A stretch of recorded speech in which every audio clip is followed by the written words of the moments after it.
Welcome to episode 6 of our journey through the history of ancient Egypt. Today, we enter the era known as the New Kingdom, a period that spans from approximately 1550 to 1070 BC. This epoch is often referred to as the Golden Age of ancient Egypt due to its unprecedented wealth, power, and cultural achievements. The New Kingdom saw the rise of some of Egypt's most famous pharaohs, monumental architectural projects, and significant developments in art, religion, and military conquest. The New Kingdom began with the expulsion of the Hyksos, a foreign dynasty that had ruled Lower Egypt during the Second Intermediate Period. Pharaoh Ahmose I, the founder of the 18th dynasty, is credited with driving the Hyksos out of Egypt and reunifying the country. Ahmose's military campaigns not only reclaimed lost territories but also set the stage for Egypt's expansion into an empire. His reign marked the beginning of an era of stability and prosperity. Under Ahmose's successors, Egypt embarked on extensive building projects, including the construction of massive temples and the re-establishment of trade networks. These efforts helped to solidify the pharaoh's power and demonstrate Egypt's newfound strength and unity.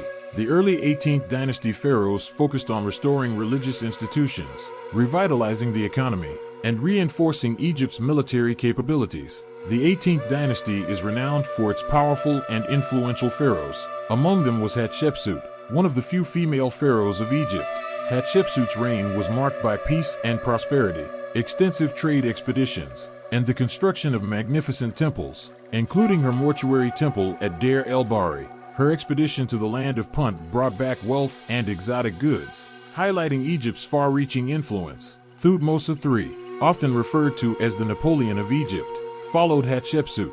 He was a formidable military leader who expanded Egypt's empire to its greatest extent, pushing the boundaries into Syria and Nubia. His numerous campaigns and strategies ensured Egyptian dominance over the Near East and secured vast wealth for the kingdom. Thutmose III's reign also saw a flourishing of arts and culture, with impressive monuments and obelisks erected in his honor. Amenhotep III, another significant pharaoh of the 18th dynasty, presided over a period of unparalleled wealth and artistic achievement. His extensive building projects included the construction of the Temple of Luxor and the expansion of the Karnak Temple complex. Amenhotep III's reign was characterized by diplomatic marriages and alliances that helped maintain Egypt's dominance and fostered cultural exchange. One of the most intriguing and controversial figures of the New Kingdom was Akhenaten. Originally named Amenhotep IV, he changed his name to Akhenaten in honor of the sun disk Aten, whom he elevated to the status of the supreme deity.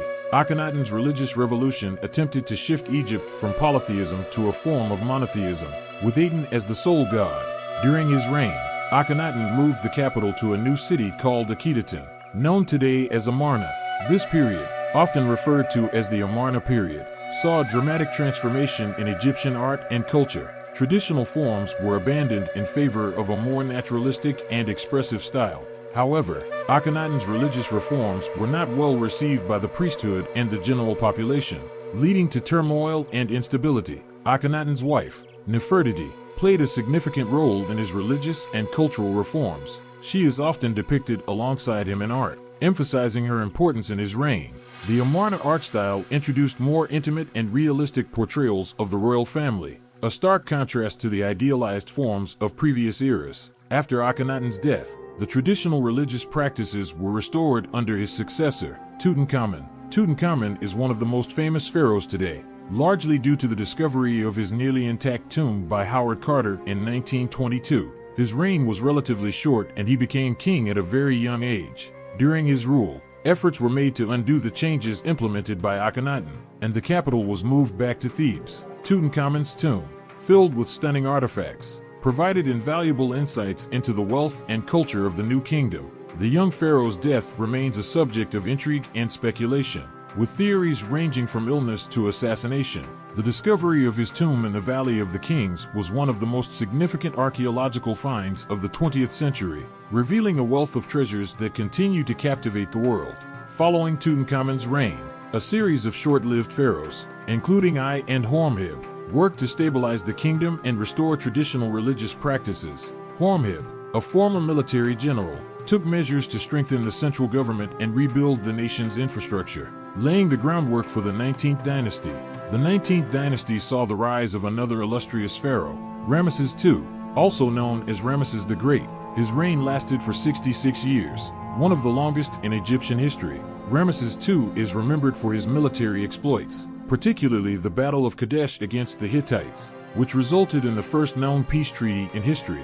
Ramesses II was also a great builder, commissioning numerous temples, statues, and monuments. The most famous of these is the temple complex at Abu Simbel, which was designed to intimidate Egypt's enemies and awe its allies. His reign marked the height of Egyptian power and influence. Ramesses II's legacy is evident in the colossal statues and intricate reliefs that adorn his monuments, celebrating his victories and divine status. The Battle of Kadesh, fought in 1274 BC, was one of the largest chariot battles ever fought. It pitted the forces of Egypt, led by Ramesses II, against the Hittites under King Muwatalli II. Despite the battle ending in a stalemate, it demonstrated Ramesses' tactical brilliance and resilience. The ensuing peace treaty established a long-lasting relationship between the two great powers, with mutual respect and diplomatic marriages. Ramesses II's era was a golden age of architectural innovation. Apart from Abu Simbel, he built the Ramesseum, his mortuary temple,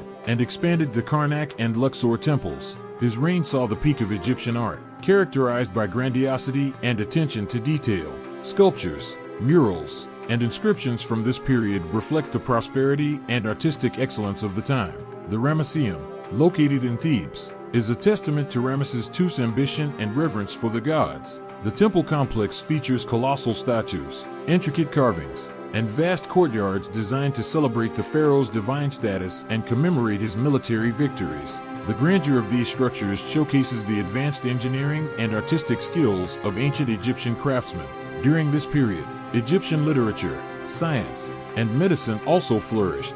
The New Kingdom produced a wealth of literary texts, including religious hymns, love poetry, and instructional writings. Advances in medicine and anatomical knowledge are evident in medical papyri, which detail treatments for various ailments and surgical procedures. Despite the grandeur of the New Kingdom, it eventually faced decline. The later years of the 20th dynasty were plagued by internal strife, economic troubles, and external pressures from invading forces like the Sea Peoples. The reign of Ramesses III saw some attempts to restore Egypt's stability, but after his death, the kingdom gradually weakened. Ramesses III himself faced several assassination attempts, as revealed by the Judicial Papyrus of Turin, which detailed the trials of the conspirators. His death marked the beginning of a period of decline and fragmentation. The once mighty empire struggled to maintain its territories, and internal power struggles further destabilized the government. Economic difficulties, including inflation and corruption, exacerbated the decline. The labor strikes at Deir el-Medina, where workers protested delayed wages, highlight the growing dissatisfaction among the populace.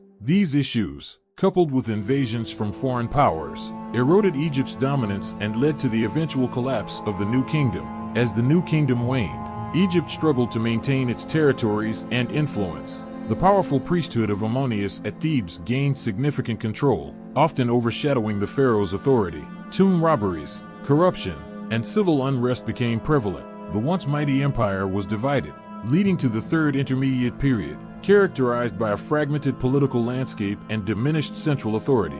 The rise of local warlords and the division of Egypt into multiple competing factions weakened the central government. This period of instability saw the loss of foreign territories and diminished trade, further isolating Egypt from the rest of the ancient world. Despite these challenges, the cultural and religious legacy of the New Kingdom endured, influencing subsequent periods of Egyptian history. The New Kingdom was truly a golden age in the history of ancient Egypt. It was a time of immense wealth, territorial expansion, and cultural flourishing.